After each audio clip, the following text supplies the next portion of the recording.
اللہ رب العزت نے دین کو آسان کیا اور تقوی کی پہچان کے لیے ہر آدمی کو ایک کسوٹی دے دی، ایک ترازو تھما دیا، تقوی کی صفات کا تذکرہ کر دیا۔ جس انسان کے اندر یہ صفات ہوگی وہ اللہ تبارک و تعالی کہتا ہے وہ میرے رجسٹر میں متقی ہوگا۔ ان صفات میں سے پہلی صفت الصابرین، صبر کرنے والے۔ یہ صبر بہت بڑی صفت ہے۔ اللہ تعالیٰ کی اطاعت کرتے ہوئے بھی صبر کی ضرورت پڑتی ہے۔ نفسانی تقاضوں اور خواہشات سے بچنے میں بھی صبر کا سہارا ضروری ہے۔ کسی مصیبت اور تکلیف کے وقت انسان اپنے آپ کو نوحہ واویلا پیٹنا اس سے روک لے تو اس کو صبر کہتے ہیں۔ قرآن مجید کہتا ہے یا ایھا الذین آمنو، اے ایمان والو، استعینوا، صبر اور نماز کے ذریعے اللہ تعالیٰ کی مدد حاصل کرو۔ پھر آگے فرمایا ان اللہ مع الصابرین، بے شک اللہ تعالیٰ صبر کرنے والوں کے ساتھ ہے۔ آپ نے پتہ نہیں غور کیا ہے کہ نہیں کیا، استعینوا بالصبر والصلاۃ، صبر اور نماز کے ذریعے مدد حاصل کرنے کا حکم دیا جا رہا ہے، لیکن آگے فرمایا اللہ تعالیٰ کی مدد کن کے ساتھ ہے؟ صبر کرنے والوں کے ساتھ ہے۔ لیکن صبر کرنا بڑا مشکل کام ہے، صبر کا دامن چھوٹنے نہ پائے یہ بڑا مشکل کام ہے۔ تو کام مشکل ہے، مشکل کام تھا تبھی تو اللہ تبارک و تعالی نے فرمایا انما یوفی الصابرون اجرہم بغیر حساب، بے شک میں صبر کرنے والوں کو بغیر حساب کتاب کے عطا کروں گا۔ بقیہ احکامات الہیہ اور نیکیوں کے بارے میں فرمائے گا یہ تیری نیکی کا بدلہ ہے، یہ تیری نیکی کا بدلہ ہے۔ جب صبر کی باری آئے گی تو فرمایا اس کے لیے ترازو ہٹا دو، میں خود اپنے دست قدرت سے دینا چاہتا ہوں۔ میرے اور آپ کے نبی صلی اللہ علیہ وسلم نے خود کیا فرمایا؟ آقا صلی اللہ علیہ وسلم نے صبر کے متعلق کیا فرمایا؟ آقا صلی اللہ علیہ وسلم نے فرمایا الصبر من الایمان بمنزلۃ الرأس من الجسد، صبر کا تعلق ایمان کے ساتھ ایسے ہے جیسے سر کا تعلق جسم کے ساتھ ہے۔ ایک آدمی کے دونوں بازو کٹ جائے، زندگی کا تصور ہوگا کہ نہیں ہوگا؟ دونوں ٹانگیں کٹ جائیں تو زندگی کا تصور ہے کہ نہیں ہے؟ پیٹ اور پیٹ کی ساری چیزیں باہر آ جائیں تو بھی زندگی کا تصور باقی ہے، لیکن اگر انسان کے جسم سے سر علیحدہ ہو جائے، یہ جسم دھڑ سے علیحدہ ہو جائے تو زندگی کا کوئی تصور ہے؟ چند سیکنڈ میں تڑپ تڑپ کے روح پرواز اور یہ جو جسد یہ لاش میں بدل جائے گا۔ اور اگر اس سے پہلے شریعتوں کو دیکھا جائے یا خود اس ملت کو دیکھا جائے، ملت کے امام حضرت خلیل علیہ السلام، ان کو دیکھا جائے تو ان کی ملت میں بھی صبر ایک اہم اصول ہے۔ جس طرح توحید ایک اصول ہے، نجات کا دار و مدار توحید پر ہے، جس طرح رسالت ایک اہم اصول ہے اور نجات کا دار و مدار ختم نبوت اور عقیدہ ختم نبوت اور منحصر ہے، اور شعائر اللہ بھی ہیں، جہاں یہ چیزیں ہیں وہاں صبر بھی ملت ابراہیم میں ایک اہم اصول کی طرح نمایاں نظر آتا ہے۔ ارکان اسلام کی طرف آتا ہوں۔ ارکان اسلام میں دوسرا رکن کیا ہے؟ نماز۔ نماز سے پہلے کیا چیز لازم اور ضروری ہے؟ وضو۔ میرے آقا صلی اللہ علیہ وسلم نے فرمایا اتمام الوضوء عند الکریہات، تکلیف کے وقت وضو کامل کرنا، یمحو اللہ بہ الخطایا ویرفع بہ الدرجات، گناہوں کی بخشش کا ذریعہ ہے اور درجات کی بلندی کا ذریعہ ہے۔ بعض علاقے ٹھنڈے ہوتے ہیں، ٹھنڈے موسم میں ٹھنڈے پانی سے وضو کرنا، گرمی کے موسم میں گرم پانی سے بھی وضو کرنا پڑ جاتا ہے۔ تو ایسے موقعوں پر آدمی جب وضو کرتا ہے ٹھنڈے موسم میں ٹھنڈے پانی میں گرم موسم میں گرم پانی سے جب وضو کرتا ہے مشکل اور دشواری پیش آتی ہے، بس اوقات ہاتھ پھٹ جاتے ہیں۔ فضیلت کیا بتائی؟ یمحو اللہ بہ الخطایا ویرفع بہ الدرجات، اور پھر وضو کامل کرنے والے کے لیے فرمایا اس کے اللہ گناہوں کو مٹا دیتا ہے، حتیٰ کہ اس کے ناخنوں کے اندر سے بھی گناہ دھل جاتے ہیں، نکل جاتے ہیں۔ وضو عبادت ہے۔ وضو کیا ہے؟ عبادت ہے۔ الوضوء مفتاح الصلاح، وضو نماز کی کنجی ہے، اور الصلاۃ مفتاح الجنہ، اور نماز جنت کی کنجی ہے۔ وضو عبادت ہے، اور عبادت میں باتیں ہو سکتی ہیں۔ وضو عبادت ہے تو اس کے درمیان باتیں نہیں ہیں۔ کامل وضو تبھی ہوگا جب سنت کا اہتمام ہوگا اور خشیت الہی ہوگی اور خاموشی سے وہ عمل کرے گا۔ تو یہ وضو کے بارے میں اب ہے، اصل میں نماز کا تذکرہ کرنا ہے۔ نماز گرمی کی چھوٹی راتوں میں اٹھ کر مسجد میں آنا اور نماز کا اہتمام کرنا، یہ صابر شخص کا کام ہے، صبر کرنے والا ہی کر سکتا ہے۔ سردیوں کی راتوں میں گرم گرم لحاف کو چھوڑنا اور اللہ کے گھر میں پہنچنا، یہ بھی صابر آدمی کا کام ہے، صبر کرنے والا ہی کر سکتا ہے۔ پھر نماز کا قیام ہے، رکوع ہے، سجدے ہیں، صابر آدمی یہ کام کر سکتا ہے۔ زکوٰۃ دیکھ لو، عزیز مال و متاع اللہ کی راہ میں خرچ کرنا، یہ صابر آدمی کا کام ہے۔ روزہ صبح سے لے کر شام تک بھوکا پیاسا رہنا، گھر بیٹھا ہوا ہے تو فریج ہے، ساری کھانے پینے کی چیزیں رکھی ہوئی ہیں، حتیٰ کہ دسترخوان لگ گیا ہے، خوشبوئیں آ رہی ہیں، بچے کہہ رہے ہیں بابا کھا لیں، دادا ابو کھا لیں، ماما کھا لیں، وہ بچے کھا بھی رہے ہوتے ہیں، لیکن اس نے کیا کیا ہوتا ہے؟ صبر کیا ہوتا ہے۔ انسان کو اس کی چاہت بھی ہوتی ہے، خواہش بھی ہوتی ہے، گلا بھی خشک ہو چکا ہوتا ہے، لیکن نہ کھاتا ہے نہ پیتا ہے۔ کس لیے؟ صبر کا حکم ہے کہ روزہ اس وقت سے اس وقت تک مکمل کرو۔ حج، اللہ اکبر، حج ہر صدی اور ہر زمانے اور ہر سال میں مشکل ہی رہا ہے، اور حج بھی صابر آدمی کا کام ہے۔ اور میرے اور آپ کے نبی صلی اللہ علیہ وسلم نے فرمایا الجنت تحت ظلال السیوف، جنت تلواروں کے سائے کے نیچے ہے۔ جنت کی خواہش کرنے والا تلواروں کی چمک سے، نیزے اور تیروں کے آنے سے نہیں گھبراتا، بلکہ صبر اور استقلال کا مظاہرہ کرتے ہوئے اس کی طرف کود پڑتا ہے۔ اور بے صبری یہ کیا چیز ہے؟ کیا وعید سنائیے میرے اور آپ کے نبی صلی اللہ علیہ وسلم نے فرمایا لیس منا من ضرب الخدود وشق الجیوب ودعا بدعوی الجاہلیہ، وہ ہم میں سے نہیں ہے جو غم کے وقت، پریشانی کے وقت اپنے رخساروں کو پیٹتا ہے، اپنا گریبان پھاڑتا ہے اور جاہلیت کی آوازیں نکالتا ہے، وہ ہم میں سے نہیں ہے، یعنی بے صبری کرنے والا۔ اسی بے صبری کے نتیجے میں رافضیت اور شیعت پیدا ہوئی ہے۔ جس حضرت حسین رضی اللہ تعالی عنہ کا نام لیتی ہیں، ذرا ان کو دیکھیے، انہوں نے صبر کا مظاہرہ کیا اور صبر کا درس دیا، صبر کا دامن نہیں چھوڑا۔ اسی طرح شیخین کو دیکھ لو، خلفائے راشدین کو دیکھ لو، ابو بکر صدیق کو دیکھ لو، عمر کو دیکھ لو، عثمان کو دیکھ لو، علی المرتضیٰ رضوان اللہ تعالی علیہم اجمعین کو دیکھ لو، انہوں نے بھی صبر کا دامن ہاتھ سے نہیں چھوٹنے دیا۔ اسی لیے تو اللہ نے فرمایا ان اللہ مع الصابرین، بے شک اللہ تعالی صبر کرنے والوں کے ساتھ ہے۔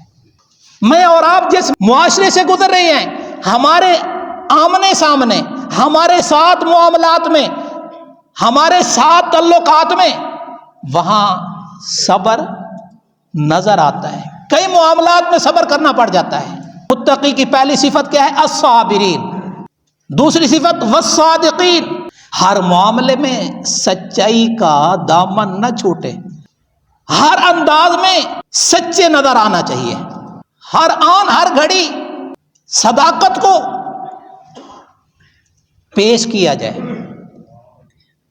آقا صلی اللہ علیہ وسلم نے فرمایا لا یزال المومن یتحری الصدق، مومن آدمی تو ہر وقت صداقت کی تلاش میں رہتا ہے، سچوں کو ڈھونڈتا رہتا ہے، حتی یکتب عند اللہ صدیقا، یہاں تک کہ وہ اللہ کے رجسٹر میں صدیق لکھا جاتا ہے۔ اس امت میں سب سے افضل، امتی کے لحاظ سے سب سے افضل انسان کا نام کیا ہے؟ ابو بکر صدیق رضی اللہ۔ اس لیے یہاں اعزاز کیا مل رہا ہے؟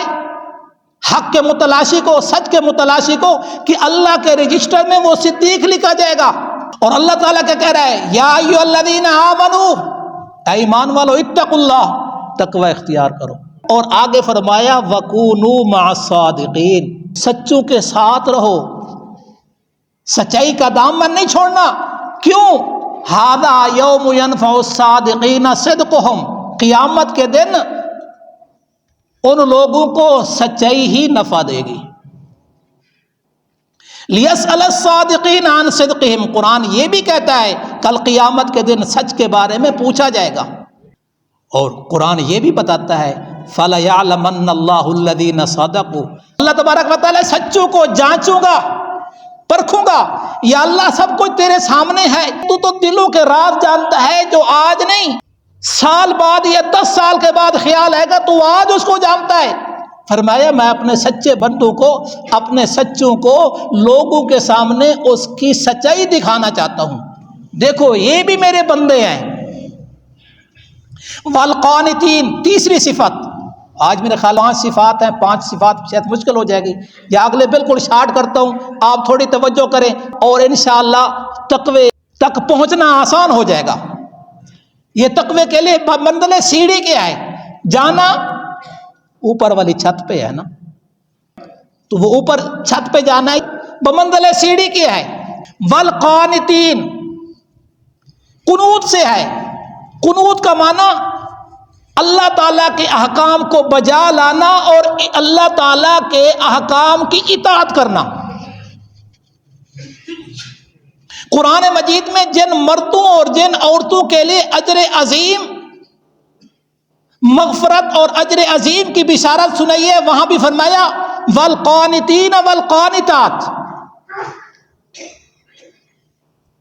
اللہ تعالیٰ کی اطاعت گزار مرد اور اطاعت کرنے والی عورتیں۔ والمنفقین، چوتھی صفت متقی کی، یہ وہ لوگ ہیں جو اللہ کی راہ میں محتاجوں پر خرچ کرتے ہیں۔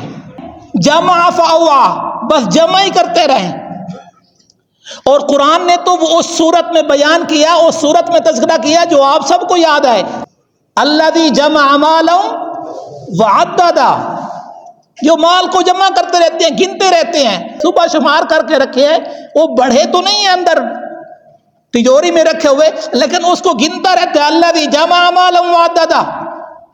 نہیں، فرمایا وفی اموالہم حق للسائل والمحروم، کہ ان مالوں کو محتاجوں اور محروموں کا حق بھی رکھتے ہیں، ان کا حق بھی ادا کرتے ہیں۔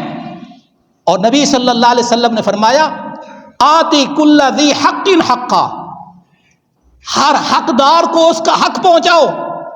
محتاجوں سے مراد ہم سمجھتے ہیں جو ہماری دکانوں پہ، ہمارے گھروں میں یا مسجدوں کے دروازے پہ آ جاتے ہیں، اور ان کو، اور کہنے والوں نے کہا ہے للسائل والمحروم، ارے بھائی پوچھ تو لو، علماء اہل حدیث ہوں، علماء بریلوی ہوں، علماء دیوبند کے ہوں، کسی عالم نے بھی یہ نہیں کہا کہ ان مانگنے والوں کو دو، بلکہ علماء کا فتویٰ یہی ہے کہ اگر مسجد کے دروازے میں 1 درہم کسی نے دیا ہے مانگنے والے کو، تو اس کی بجائے 70 درہم اس کی بخشش اور اس کے کفارے میں ادا کریں۔ اب تو صرف علماء نہیں ہے، میڈیا، سوشل میڈیا شول کر رہی ہے، یہ ایک مافیا ہے، ایک گینگ ہے، ایک لوگ ہیں، ایک جماعت ہے جو اس کام میں لگی ہوئی ہے، ان کا دینا کسی صورت میں جائز نہیں ہے، چاہے بوڑھا ہے بوڑھی ہے، نبینہ ہے نبینی ہے، لنگڑا ہے لنگڑی ہے، جس شکل میں بھی ہے، خاص کر چونکہ بات مسجد میں بیٹھا ہوں تو اس میں تو گنجائش نہیں ہے۔ اور یہ بھی آپ نوٹ کر لیں اور پوچھ لیں اپنے اپنے علماء سے۔ پانچویں صفت بیان کی والمستغفرین بالاسحار، کہ سحری کی وقت اٹھ کر بخشش کی دعائیں مانگتے ہیں، اور یہ قرب الہی کا ایک بہت بڑا ذریعہ ہے تہجد کی نماز۔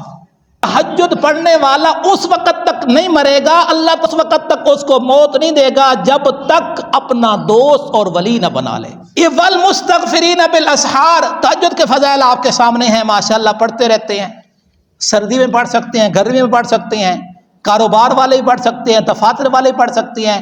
جن کا معاملہ ایسا ہو تو عشاء کی سنتوں اور وتروں کے درمیان 2 رکعت تہجد کی نیت سے، 4 رکعت تہجد کی نیت سے، 6 رکعت تہجد کی نیت سے، 8 رکعت تہجد کی نیت سے، زیادہ سے زیادہ 8 اور کم سے کم 2 پڑھ لو۔ اللہ تہجد کا، رات کو پڑھو گے تہجد کا ثواب ملے گا۔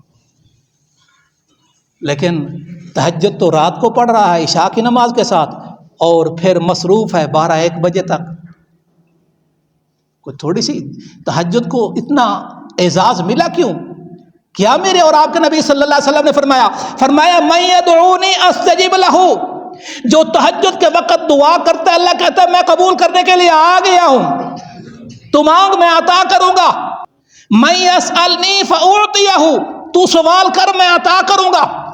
من یستغفرنی فأغفر لہ، تو بخشش مانگ میں سارے معاف کر دوں گا۔ سبحان اللہ۔ ذرا میری طرف دیکھیں، یہ ایک رجسٹر ہے اور فرشتوں نے فائل تیار کی ہے۔ جب آدمی اللہ سے مانگتا ہے نا، اور تہجد کے وقت کی بات چلے تو تہجد کا نام ہی لے لیتا ہوں ساتھ، تہجد کے وقت اپنی بخشش اور مغفرت مانگتا ہے نا، وہ جو فرشتوں نے گناہوں کی لسٹ تیار کر رکھی ہے نا، اللہ اس سے، وہ فائل سے، وہ جتنے کاغذ ہوتے ہیں نا، جتنی پیچز ہوتے ہیں نا، ان کو نکال دیتا ہے، فرشتوں کو بھی پتہ نہیں چلنے دیتا۔ جب آدمی ضروری تہجد کے وقت، ضروری نہیں کہ باوضو ہو، ضروری نہیں مسجد میں ہو، ضروری نہیں دعا کی حیت اور استغفار کی خاص شکل بنائے۔ فرمایا میرے بندے، تو سردی کی راتوں میں لحاف کو اپنے اوپر ڈالا ہوا ہے اور سویا ہوا تھا، تیری آنکھ کھلی، تیرے دل میں ندامت پیدا ہوئی، اور تو نے کہا اس رب رحیم کی نافرمانی، اس کی بغاوت، اس کی ناشکری، اس کی احکام سے دور، یہ بھی کوئی زندگی ہے؟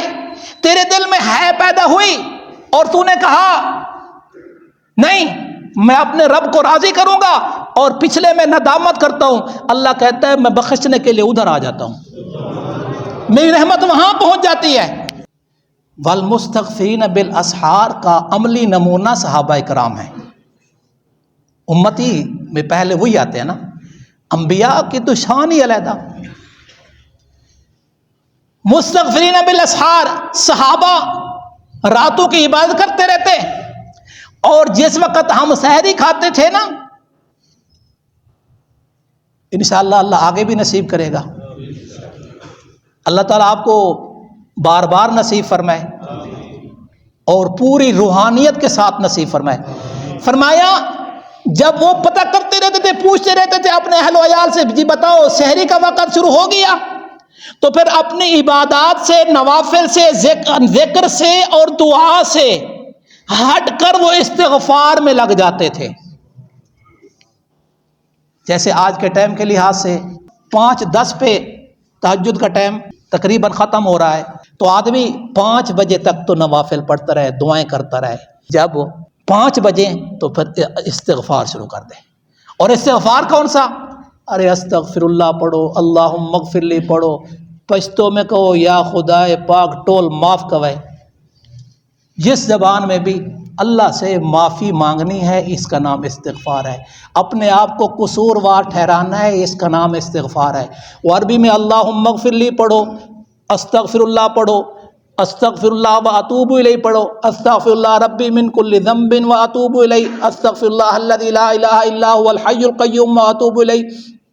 استغفر اللہ ربی من کل ذنب اذنبتہ عمدا خطا سرا او علانیۃ الی آخری، جس کو سید الاستغفار 5ویں کلمے کے نام سے یاد کیا جاتا ہے، وہ پڑھو، جو بھی استغفار کرو۔ فرمایا بخشش مانگنا تمہارا کام ہے، معاف کر دینا رب رحمان کا کام ہے۔ میرے اور آپ کے نبی صلی اللہ علیہ وسلم جو اکثر خود آقا صلی اللہ علیہ وسلم استغفار کیا کرتے تھے، وہ استغفار بھی سن لیں۔ آقا صلی اللہ علیہ وسلم استغفر اللہ واتوب الیہ، ایک دفعہ سارے پڑھ لیں، واتوب الیہ۔ یہ میرے اور آپ کے نبی صلی اللہ علیہ وسلم کا اکثر استغفار یہی ہوتا تھا۔